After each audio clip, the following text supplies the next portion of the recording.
Wa alaikum salam wa rahmatullahi wa barakatuh. Ku kibazo umuvandimwe abaza ati umugabo abwiye umugore ngo nta gahunda nkifitanye nawe ese bibarwa nk'itaraka eshatu.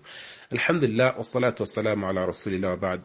Itaraka ubusanzwe iba itaraka iyo ikoreshejwe mu magambo y'itaraka nko kuvuga ngo ndagusenze cyangwa se akavuga ati ndakwirukanye cyangwa se nkuhaye itaraka, n'ayo magambo yeruye mu buryo bweruye ayo ngayo nta gushidikanya ko aba abaye itaraka. Hanyuma itaraka aba ari itaraka imwe, itaraka aba ari itaraka imwe.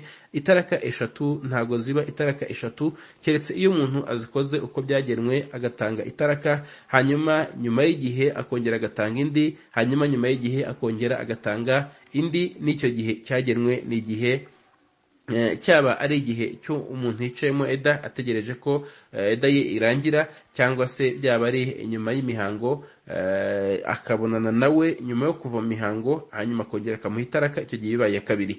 Naho azifatanyije gatatu nko kuvuga ngo nguhaye itaraka eshatu, ubusanzwe ibingibi ntago ari mu idini y'Uwiteka Allah subhanahu wa ta'ala, nubwo umuntu aramutse abivuze abigambiriye, agambiriye itaraka eshatu, imwe ebyiri eshatu, no guhita batandukana burundu mu buzima bwabo, aramutse abigambiriye nabwo icyo gihe byakemezwa. Naho andi magambo asigaye afitanye isano n'itaraka cyangwa se aca amarenga y'itaraka, aya ngaya ntago aba itaraka keretse nyirukuyavuga abaye agambiriye itaraka, cyangwa se akaba ariyo magambo akoreshwa mu itaraka, cyangwa se akaba ariyo magambo akoreshwa mu itaraka.